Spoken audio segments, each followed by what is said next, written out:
தமிழ்நாட்டில் இன்றும் நாளையும் 10 மாவட்டங்களில் கனமழை பெய்யும் என வானிலை ஆய்வு மையம் எச்சரிக்கை விடுத்துள்ளது.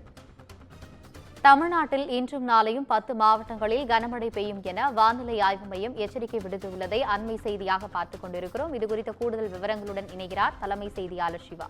வணக்கம் சிவா, கூடுதல் விவரங்களை சொல்லுங்க. ஆனது தமிழ்நாட்டில் அடுத்த 7 நாட்களுக்கான வானிலை முன்னறிவிப்பு நிலவரத்தை சென்னை வானிலை ஆய்வு மையம் தற்போது வழங்கியிருக்கிறது. அந்த அடிப்படையில லட்சத்தீவு, கேரளா மற்றும் வட தமிழக பகுதிகள் மேல் ஒரு வளிமண்டல கீழடுக்கு சுழற்சி நிலவக்கூடிய காரணத்தினால் தமிழகத்திற்கு அடுத்த ஒரு வாரத்திற்கு பல்வேறு பகுதிகளில் மிக கனமழையும் ஒரு சில பகுதிகளில் கனமழைக்கான வாய்ப்புகள் இருப்பதாக வானிலை ஆய்வு மையம் தெரிவித்திருக்கிறது. குறிப்பாக வரக்கூடிய நாட்கள்ல அதிக அளவு மழை இருக்கக்கூடிய மாவட்டங்கள் தொடர்பான பட்டியலையும் வானிலை ஆய்வு மையம் தெரிவித்திருக்கிறது. இன்றைய தினத்தை பொறுத்தவரை தமிழகத்தினுடைய மிக முக்கிய மாவட்டங்களாக பார்க்கப்படக்கூடிய கோவை, திருப்பூர், தேனி, அதே போல திண்டுக்கல் உள்ளிட்ட மலை மாவட்டங்கள், அதே போன்று ஈரோடு, கிருஷ்ணகிரி, தர்மபுரி, சேலம் உள்ளிட்ட மாவட்டங்கள்ல கனமழைக்கான வாய்ப்புகள் இருப்பதாக வானிலை ஆய்வு மையம் தெரிவித்திருக்கிறது.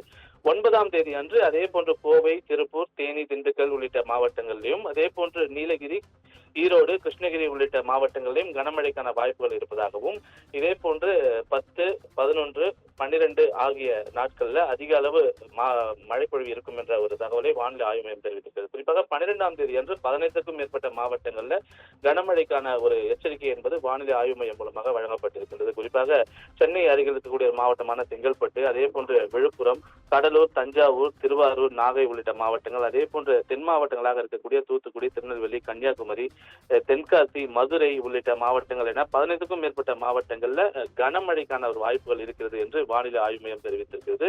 13, 14 ஆகிய நாட்களிலும் இது போன்ற மாவட்டங்கள்ல கனமழைக்கான ஒரு எச்சரிக்கை என்பது வானிலை ஆய்வு மையம் மூலமாக வழங்கப்பட்டிருக்கின்றது. குறிப்பாக சென்னை மற்றும் சென்னை புறநகர் பகுதியை பொறுத்தவரை வானம் மேகமூட்டத்துடன் காணப்படும் என்றும், நகரினுடைய ஒரு சில பகுதிகளில் இடி மின்னலுடன் கூடிய மழைக்கு வாய்ப்பு இருப்பதாகவும், வெப்பநிலையை பொறுத்தவரை 34 டிகிரி செல்சியஸை ஒட்டிதான் இருக்கும். அதாவது 100 டிகிரி ஃபாரன்ஹீட்டுக்கு குறைவாக தான் வெப்பநிலை பதிவாகும் என்பதை வானிலை ஆய்வு மையம் தெரிவித்திருக்கிறது. அதே போன்று மீனவர்களுக்கான ஒரு எச்சரிக்கையை பொறுத்தவரை தென் தமிழக கடலோர பகுதிகள், மன்னார் வளைகுடா மற்றும் குமரி கடல் பகுதிகளில் சூறாவளி காற்று 45 கிலோமீட்டர் வேகத்திலும் இடையிடையே 55 கிலோமீட்டர் வேகத்திலும் வீசுவதற்கான வாய்ப்புகள் இருக்கிறது. எனவே இந்த பகுதிகளில் மீனவர்கள் மீன் பிடிக்க கடலுக்குள் செல்ல வேண்டாம் என்ற ஒரு எச்சரிக்கையும் விடுக்கப்பட்டிருக்கிறது. எனவே அடுத்த ஒரு வாரத்திற்கு தமிழகத்தினுடைய பரவலாக பல்வேறு மாவட்டங்கள், குறிப்பாக 15க்கும் மேற்பட்ட மாவட்டங்கள்ல கனமழைக்கான ஒரு எச்சரிக்கையை வானிலை ஆய்வு மையம் தற்போது விடுத்திருக்கிறது. ஆனந்தி, விவரங்களுக்கு நன்றி சிவா.